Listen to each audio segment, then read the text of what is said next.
ہاتھ کٹ لے مصر کی عورتوں نے. میں قرآن کی آیت کا ترجمہ کر رہا ہوں. وہ تے ویکھ کے حسن یوسف نو. میں نے 3 بار یہ جملہ کہنا ہے اور چوتھی بار میں دوسرا جملہ کہوں گا پھر آپ جانے اور نبی کا عشق جانے.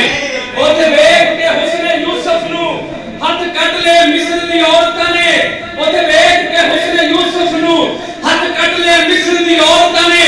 وہ تے ویکھ کے حسن یوسف نو ہاتھ کٹ لے مصر کی عورتوں نے. اے بھی بٹھیا اور نام کو لکھا سر کٹوائے جاندے. اس نے یوسف کو دیکھ کر وہاں کٹ گئی تھی انگلیاں. میرے بعد عشق کی چل نکلی ہے. دوبارہ اپنے عنوان کی طرف واپس آؤں گا کہ حسن یوسف کو دیکھ کر وہاں کٹ گئی تھی انگلیاں. حسن یوسف کو دیکھ کر وہاں کٹ گئی تھی انگلیاں. یہاں چاند کٹ گیا ہے انگلی کو دیکھ کر. اگر آپ جاگ رہے ہیں اور آپ کا عشق سلامت ہے تو پھر میں یوں کہوں گا سرکار دو عالم کے دیکھو ہر سمت اشارے ہوتے ہیں. انوار کی بارش ہوتی ہے. رحمت کے نظارے ہوتے ہیں. مہتاب کے ٹکڑے ہوتے ہیں. سورج بھی الٹا پھرتا ہے جس وقت مدینے والے کی انگلی کے اشارے ہوتے ہیں. اور اگر آپ جاگ رہے ہیں اور آپ کا عشق سلامت ہے تو پھر میں کچھ یوں کہوں گا. میں اپنے نبی کے بارے میں کچھ یوں کہوں گا. میرے نبی وہ ہیں جن کے بارے میں اماں عائشہ سے کسی نے پوچھ لیا اماں جی کیا دے رضی اللہ تعالیٰ.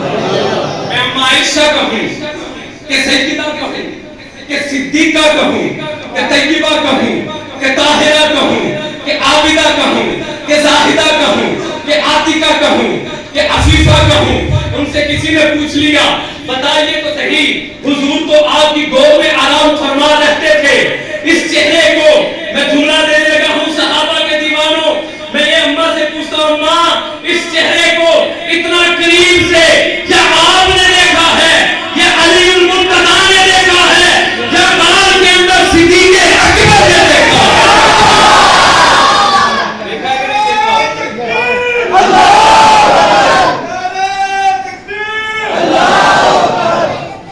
دیکھا ہے کہ نہیں دیکھا؟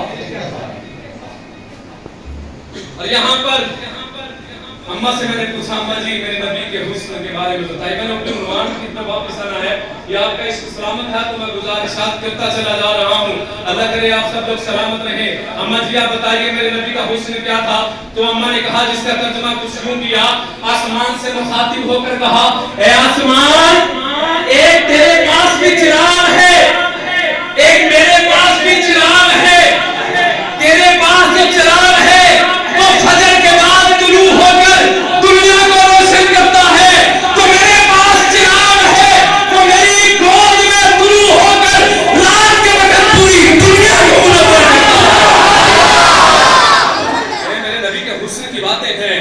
ہمیں ایسا فرماتی ہیں جب حضور مسکراتے تھے تو نور نکل کر دیواروں پہ پڑتا ہوا دکھائی دیتا تھا.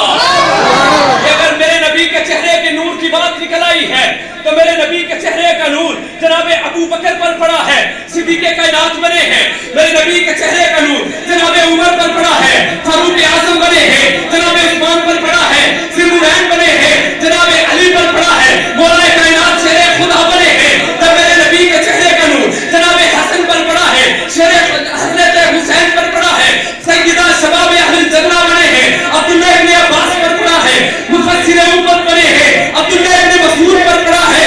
فقیہ امت بنے ہیں. اور اگر آپ جاگ رہے ہیں تو جملہ سے بات فرمائیے میرے نبی کے چہرے کا نور جب مکے کے تپتے ہوئے صحرا پر پڑے رہنے والے حبشے کے کالے رنگ کے کنگریانوں والے بلال پر پڑا ہے تو وہ چلتے زمین پر ہیں. ان کے قدموں کی آواز جنت میں سنائی دیتی ہے. میرا دعویٰ ہے کہ قرآن ایک معجزہ کتاب ہے. یہی عنوان چل رہا ہے نا. میرا دعویٰ ہے کہ قرآن ایک معجزہ ہے. عرب والوں کو اپنی زبان پر بڑا ناز تھا. وہ کہتے تھے جو شعر ہم کہہ دیتے ہیں اس کے مقابلے میں کوئی شعر کہہ نہیں سکتا. ہم جو نظم کہہ دیتے ہیں اس کے مقابلے میں کوئی نظم لا نہیں سکتا. ہم جو نثر کہہ دیتے ہیں اس کے مقابلے میں کوئی نظر کہہ نہیں سکتا. ہم فی البدی شعر کہنے پر قادر الکلام ہیں. بالکل وہ قادر الکلام تھے. کعب ابن اسد نے جب میرے نبی کی شان میں ہجوی اشعار کہے نا تو آپ نے حضرت بیٹھے ہوئے صحابہ میں سے ایک صحابی کو اٹھایا جس کو شاعر اول دربار رسالت حضرت حسان ابن ثابت کہتے ہیں. آپ نے فرمایا ذرا قریب آئیے. وہ صحابی قریب آئے اور کہا کعب ابن اشرف کو جواب دے, اس نے میری شان میں گستاخانہ کلمات کہے ہیں. وہ فوراً پکار اٹھے وَأَحْسَنَ مِنْكَ لَمْ تَرَ قَطُّ عَيْنِي وَأَجْمَلَ مِنْكَ لَمْ تَلِدِ النِّسَاءُ خُلِقْتَ مُبَرَّأً مِنْ كُلِّ عَيْبٍ كَأَنَّكَ قَدْ خُلِقْتَ كَمَا تَشَاءُ. کہ جہاں میں ان سا چہرہ ہے نہ ہے خندان جبھی کوئی, ابھی تک جن سکینہ عورتیں ان سا ہنسی کوئی نہیں رکھی ہے قدرت نے میرے آقا کمی تجھ میں, تو جہاں آپ نے وہ لال رکھا ہے سبھی تجھ میں. بات سمجھ میں آ رہی ہے؟ مکے کے اندر ایک شخص نے مجمع لگا لیا. وہ اپنے آپ کو بہت بڑا شاعر کہتا تھا. وہ کہتا تھا لاؤ کوئی اپنا کلام, میں اس کے مقابلے میں شعر روشنی کو کم کرے. لاؤ میرے سامنے کوئی کلام, میں اس کے مقابلے میں اپنا شعر کہوں. اس کی جو ریٹرن ہے اس کو بھی پلیز بڑی مہربانی کہتے صلی اللہ علیہ وسلم. سے اگر بات چلی ہے, آپ لوگ درود پڑھتے آئے ہیں, مسلمان کا شیوا ہے درود پڑھتے آئے ہیں, پڑھتے رہیں گے, پڑھتے آئے ہیں, پڑھتے تھے, پڑھتے رہیں گے. لیکن آج کی بات درود آپ نے اس طرح پڑھنا ہے جس طرح میں نے آپ کو آج کہنا ہے. کس طرح پڑھنا ہے آپ نے باوضو ہونا ہے. باوضو ہو کر قبلہ رخ آپ نے ہونا ہے, آنکھیں آپ نے بند کرنی ہے, تخیلات کی دنیا میں ڈوب کر آپ نے اپنے آپ کو سبز گنبد خضرا کے سائے میں لے جانا ہے, اور پھر آپ نے کہنا اللہم صلی علی محمد, اللہم صلی علی محمد. سبز رنگ کے انوارات نکل کر آپ کے قلوب کو انشاءاللہ منور کریں گے سبحان اللہ انشاءاللہ تعالی. اب وہ شخص دعویٰ اس نے کیا کوئی ہے جو کلام کو میرے سامنے لائے اور میں اس کا جواب دوں. وہ کھڑا ہو گیا. لوگ اپنا شعر کرتے ہیں, وہ اپنا شعر سناتے ہیں, ان کو خاموش کر دیتا ہے. لوگ اپنا کلام پیش کرتے ہیں, وہ اس پر اپنا کلام پیش کر ان کی بولتی بند کر دیتا ہے. ایک دربار یہاں لگا ہوا ہے, ایک دربار نبی دوارم صلی اللہ علیہ وسلم کے پاس صحابہ کا لگا ہوا ہے. ایک صحابی نے آ کر کہا یا رسول اللہ, اس کو دعویٰ کیا ہوا ہے کہ وہ تمام انسانوں کے کلام کا جواب دے گا.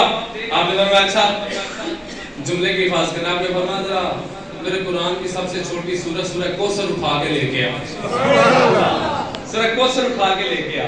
لکھی ہوئی سورت انا اعطیناک الکوثر فصلی لربک وانحر ان شانئک هو الابتر. حضور لے آیا. آپ نے فرمایا جاؤ اس کو جا کر کہو اس کا جواب لکھ کے دے دے. وہ بڑے مجمع میں تم کون ہو؟ فرمایا میں سفیر عشق رسول ہوں. سبحان اللہ. میں سفیر رسول بن کر کیوں آئے ہو؟ کہا تم نے دعویٰ کیا وہ لوگوں کو جواب تو دے رہے ہو, ہمارے نبی نے بھی کوئی کلام لکھ کے بھیجا ہے, اس کا جواب دو. اس نے کہا لاؤ. اس نے کہا انا اعطینا, اب وہ سوچ رہا ہے انا اعطیناک الکوثر فصلی لربک وانحر ان شانئک هو الابتر. جواب نہیں بنا, پھر پیچھے سے پڑھا انا اعطیناک الکوثر فصلی لربک وانحر ان شانئک هو الابتر.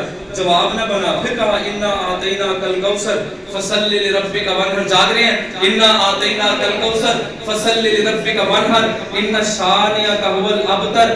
اس نے کہا ما ھذا قول البشر, یہ کسی بشر کا کلام نہیں, میرا دعویٰ تھا کہ میں انسانوں کے کلام کا جواب دوں گا, یہ تو رب دو جہاں کا کلام ہے, میں اس کا جواب نہیں دے سکتا. انا انزلناہ قرآنا عربیہ, اللہ نے گراؤنڈ ریالٹی کے مطابق میرے نبی کو معجزہ عربی زبان میں عطا کیا, کیونکہ ان کو اپنی زبان پر ناز تھا. یہاں پر اللہ نے 3 چیلنج دیے. پہلا چیلنج یہ دیا قل ان استمعت الانس والجن على ان يأتوا بمثل هذا القرآن. ارے ایک شخص نہیں, 2 شخص نہیں, 10 نہیں, 20 نہیں, 100 نہیں, 1000 نہیں, روئے زمین پر تم لوگ جس کو اپنی زبان پر ناز ہے وہ سارے کے سارے اکٹھے ہو جاؤ, اور اس کے ساتھ ساتھ جنات کو بھی بلا لو. انسانوں اور جنات کو بلا کر قرآن کے برابر کچھ لے کے آ سکتے ہو تو لے آؤ. وہ لا سکتے, وہ لا سکتے, کیونکہ قرآن لا شک لا ریب اور بے مثل کتاب ہے. وہ لا سکتے, یہ چیلنج تھا پورے قرآن کا. وہ نہیں لا سکتے تھے. 114 صورتیں تھیں, اب اللہ